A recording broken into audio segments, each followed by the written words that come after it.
un vecino en expansión, la separación de Texas. Al iniciar la década de 1830, la situación de Texas era preocupante. Año con año cruzaban la frontera miles de estadounidenses que se instalaban de forma ilegal en aquel territorio sin que el gobierno pudiera impedirlo. Los colonos desafiaban las leyes de la República Mexicana y a las autoridades, y muchos de ellos deseaban separar a Texas de México. A finales de 1835, el Congreso decidió convertir al país en una república centralista. Esto causó descontento en algunos estados y sirvió de pretexto a los colonos tejanos para consumar sus propósitos. Así que se declararon independientes argumentando que ellos habían jurado la Constitución Federal de 1824 y no estaban obligados a ser parte de un país que había cambiado su forma de gobierno. A principios del año siguiente, el entonces presidente de México, Antonio López de Santa Anna, marchó al frente del ejército hacia Texas con la intención de someter a los colonos rebeldes. Tras algunos triunfos, como la toma del fuerte de El Álamo, fue derrotado y capturado en la batalla de San Jacinto, en abril de 1836.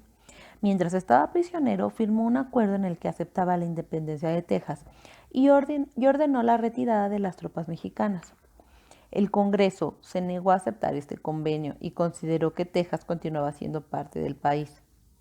El gobierno mexicano no tenía recursos para financiar una nueva campaña militar contra los separatistas. Finalmente los tejanos declararon su independencia y formaron una república. Pero en 1845, Texas terminó por convertirse en un estado más de los Estados Unidos, lo cual generó un conflicto entre ambos países. La guerra con Estados Unidos.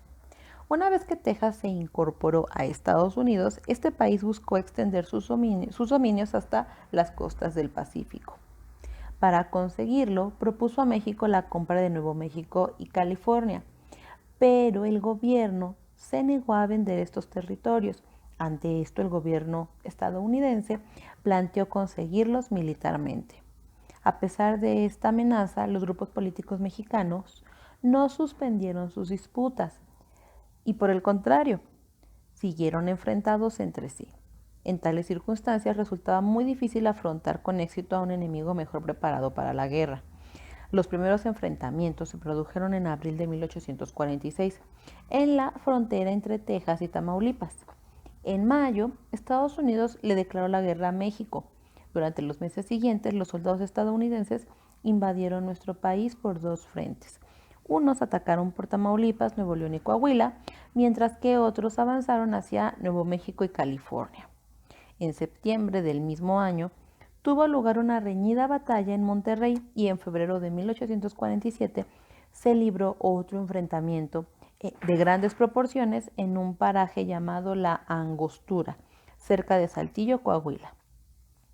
El gobierno de Estados Unidos envió otra fuerza a atacar Veracruz.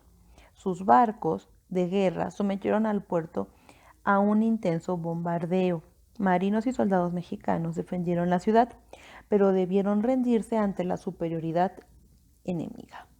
Las tropas estadounidenses avanzaron hacia el centro del país y en agosto de 1847 llegaron al Valle de México y emprendieron el ataque contra la capital de la República. En los alrededores de la ciudad, en Padierna, Churubusco, Molino del Rey y Chapultepec, se libraron batallas en las que fue derrotado el ejército mexicano. Finalmente, el 14 de septiembre, el ejército invasor izó su bandera en Palacio Nacional y permaneció en la ciudad hasta mediados del año siguiente. A lo largo de varios meses, algunos representantes mexicanos negociaron con un enviado estadounidense para acordar los términos de la paz.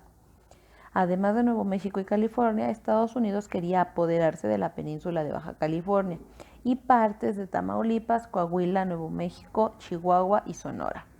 Pero los negociadores mexicanos se opusieron.